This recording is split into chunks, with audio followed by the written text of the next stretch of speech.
ఇక్కడ యోవేల్లో కూడా అదే మాట వాడబడి ఉంటుంది. మీరు ఉపవాసం ఉండు అనేటప్పుడు తగ్గించుకోండి అని అదే మాట రాయబడి ఉంటుందండి. అంటే దేవుడు అంటున్నాడు, మీరు తగ్గించుకోండి, నేను జవాబిస్తాను. మీరు తగ్గించుకోండి, నేను జవాబిస్తాను.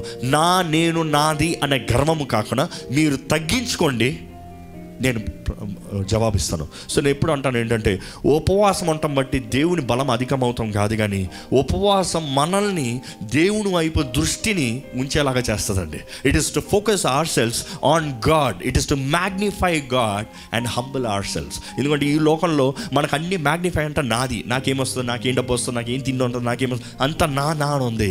కానీ ఉపవాసం ఏమంటుందంటే, కొద్దిసేపు నువ్వు పక్కకి వెళ్ళు, నువ్వు కాదు, నువ్వు తగ్గించుకో, నువ్వు కాదు ఇంకా దేవుడు అని దృష్టి అంత ఉపవాసం ఉన్నప్పుడు చూడండి.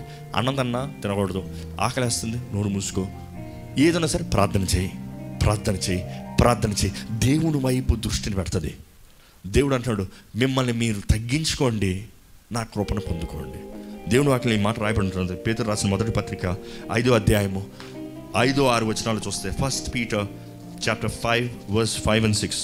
Be clothed with humility, for God resists the proud but gives grace to the humble. ఈ మాట తెలుగులో కూడా చదువుతామండి. మొదటి పేతురు 5వ అధ్యాయము 5-6 వచనాలు.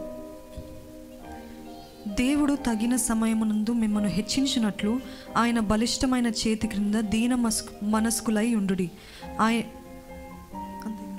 మరలా చదవండి.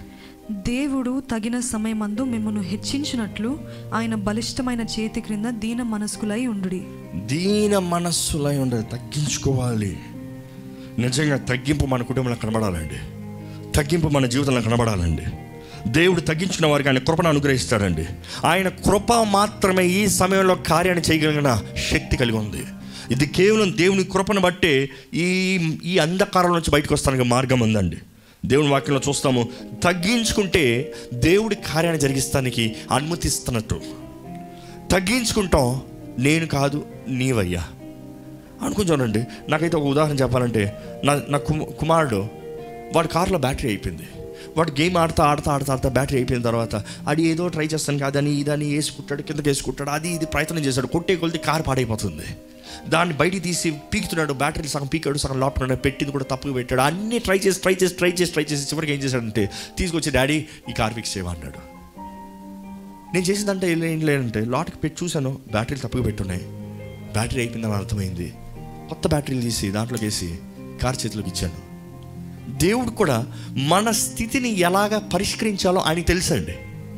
మనం ఏం చేస్తామంటే, మనకు తెలుసని మన ఫ్రస్ట్రేషన్స్, మన కోపము మనకు తెలుసని మనం ఇంకా ఉన్నదాన్ని పాడు చేసుకుని నష్టపోయి గాయపరచబడి దుఃఖం వేదన ఉన్నదంతా పోగొట్టిన స్థితిలో ఉంటాము. కానీ సమస్తం ఎరిగిన దేవుడు ఆయన కృపను బట్టి మనం తగ్గించుకుని, నాకు కాదు, నేను కాదు, నాది కాదు దేవా, ఈ పరిస్థితిని చూడవా, దేవా మార్గాన్ని అనుగ్రహించావా, దేవా ఈ స్థితిగతులను మార్చావా అని దేవుడిని అడిగితే దేవుడు తప్పకుండా తన కార్యాన్ని జరిగిస్తాడండి. మనం తగ్గించుకుంటాం. ఎంతగానో అవసరత, ఎంతగానో ముఖ్యమో. ఈరోజు నిజమైన తగ్గింపు దేవుని ఆశీర్వాదముల్ని మన దగ్గర తెస్తానికి, ఆశీర్వాదపు మార్గంలో నడిపిస్తానికి కారణంగా ఉంటుందండి. ఈరోజు తగ్గింపు కొరకు దేవుడు ఎదురు చూస్తున్నాడు. తగ్గింపు మనలో ఉందా పరీక్షించుకోవాలి. దేవుడు అంటున్నాడు, నిజమైన మారు మనస్సు, ఉపవాసము, పశ్చాత్తాపడతాం, ఉపవాసము, ఒప్పుకుంటాం. నిజంగా ఎలా ఉంది మన హృదయం? ఈరోజు దేవుని రాకడ సూచనలు ఎక్కడ చూసినా జరుగుతుంది. ఇప్పటికే ఈ తెగుళ్ళు కనబడుతున్నాయి, ఈ పెస్టిలెన్సెస్ ఒకటి తర్వాత దాని తర్వాత దేశం పైకి దేశంకి వాగ్వాదాలు లెగుస్తున్నాయి. నువ్వే కారణం, నీ వల్లనే నేను నష్టపోయాను అని దేశంలో it is lot of confusion, lot of arguments, heated up arguments. ఈరోజు ఎన్ని రాకడ సూచనలను మనం ఎరుగున్నాము, కానీ దేవుని రాకడ కొరకు సిద్ధపడిన వారు ఉన్నామా? ఈ లోకంలో మనం సాధించింది ఏంటి, చేసేది ఏంటి, దేవుని కొరకు సంపాదించింది ఏంటి, పరలోకంలో మీరు కూర్చిపెట్టుకుంది ఏంటి? దేవుని రక్షణ సువార్త ఎవరికైనా ఒకరికైనా తెలియజేశారా? రక్షణ సువార్త కొరకు ప్రయాసపడ్డారా? లేకపోతే దేవుని పనుల్లో ముమ్మరంగా ఉన్నారండి? లేకపోతే సొంత కార్యంలో, ఇంకా నా సొంత లాభం, నా ఇల్లు, నా వాకిట, నా తిండి, నా ఆస్తులు, నా అంతస్తులు అని, నా స్వార్థమని జీవిస్తున్నారా? ఈ జీవితమా కొంతకాలమేనండి. ఈ లోకము కొంతకాలమే. నిరంతరమైన వాటి కొరకు ఆశపడమని దేవుని వాక్యం తెలియజేస్తుంది. నిరంతరమైన వాటి కొరకు తలపెట్టమని దేవుని వాక్యం తెలియజేస్తుంది. నిరంతరమైన జీవితాన్ని జీవించమని దేవుడు తెలియజేస్తున్నాడండి. నిరంతరమైన వాటి కొరకు ఆశ కలిగిన వారుగా ఉన్నారా? పరలోకం కొరకు సిద్ధపడిన వారుగా ఉన్నారా? దేవుని ఎదుర్కొంటానికి, దేవునితో పాటు జీవిస్తానికి, ఆ రాజ్యంలో ఉన్నత స్థానంలో ఉండాలని ఆశపడుతున్నారా?